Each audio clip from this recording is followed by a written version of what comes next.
The Bible is now the greatest instrument in creating false industries in the continent of Africa. Today, Africa is home to over 600 million Christians, making about a quarter of the world's Christian population. According to a 2019 report by evangelical church group the Gospel Coalition, TGC, Africa had about 30% of the world's evangelicals, 20% of the world's Pentecostals and Charismatics, and 15% of the world's Roman Catholics.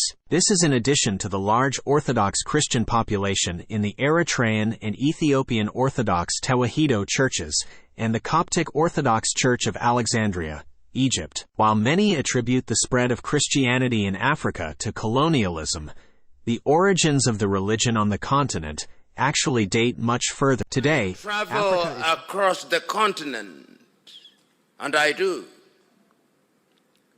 in many countries. I am amazed by the number of buildings whose owners claim are churches.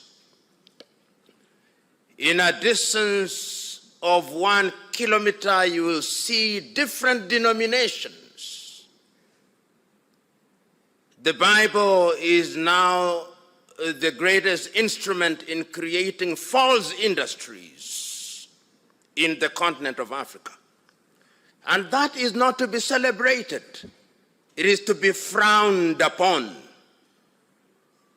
And we who claim to be Christians, and I normally use this very deliberately, we claim to be Christians. As to whether we are is another debate. We'll only discover that a little later when we are in heaven.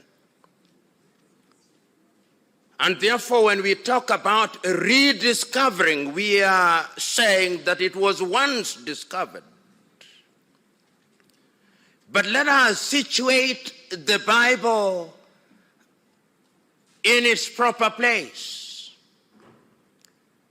Christianity as we know it today in the continent of Africa was midwifed to us in the continent through Europe, through the missionaries. Planted in Africa by the colonizers, it would be ignorant and disingenuous to downplay the influence of colonialism and slavery in its continental spread. European countries came to take charge of African territories and largely used the guise of Christianity to subjugate Africans. From 1420 until 1800, Portuguese politics and Christian missionaries dominated much of Africa's 38 coastal countries. There was a constant tussle between Portuguese slave traders and missionaries for African lives, the former hoping to ship them off to foreign shores as slaves, and the latter hoping to save them. In the end, the missionaries were too few to make a long-lasting impact, so their efforts only resulted in a small spread of Catholic Christianity. However, in modern Congo and Angola, the religion took root and clashed with the traditional religions. In the 15th and 16th centuries, West African trade associations with Europeans opened them up to religious influence, alongside their commercial exchange. Additionally, in the 18th century, the rest of Africa saw a major influx of Christian missionaries from the Western world, whose evangelical work was more successful. But the real game-changer happened with the colonization of the continent. Colonizers demonized indigenous African cultures and practices and presented their version of Christianity as the only path to follow, regardless of how oppressive it was. Eventually, African Christians were able to break free from such oppression and reform the local church, forming African independent churches. Today, Christianity in Africa, especially Pentecostalism, has taken a life of its own that is largely divorced from European influence. They came, they were reading the very same Bible that we are reading today. When they sat in Berlin and were dividing the continent of Africa, they were reading the same Bible that we are reading today. The same Bible in which, in Paul's letter to the Galatians at chapter 3:28, he says, there are no Jews, no Gentiles, no slave, no free, no woman, nor man. They read that verse. It was not interpolated later after they came. They read it. But they came here and conquered us. They came here and discriminated against us. The same Bible. They were being mentored by that very same Bible. They came here when they had divided the body of Christ. The English had appropriated the religion in 1534, and they now had their Anglican church, complete with the monarch as its head. The Scots had appropriated their own, and they had the Presbyterian church. The Greeks had their Greek Orthodox. The Armenians, the Armenian Orthodox. The Roman Catholics were even bolder. They called it the Roman Catholic Church. So that even when they are in Uganda, it's not Ugandan Catholic Church, it is the Roman Catholic Church. And you are going there and you are saying you are Roman Catholic Church.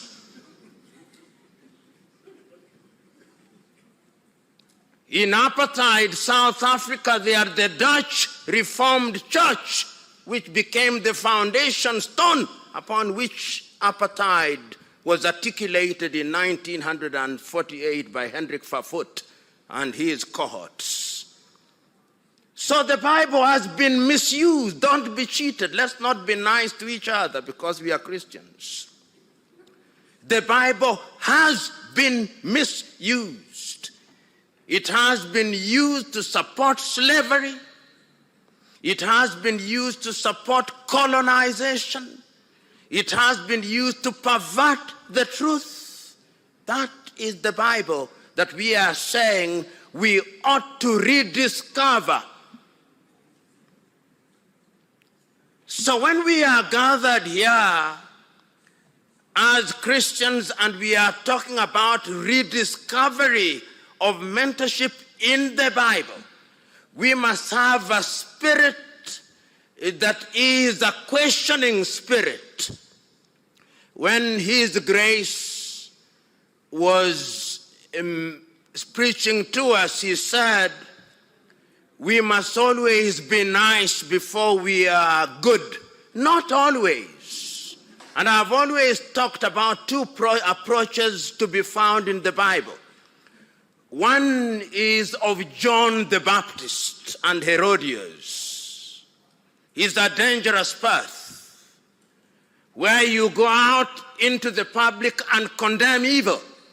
The only thing that you must know is that when you follow that path, Salome will ask for your head.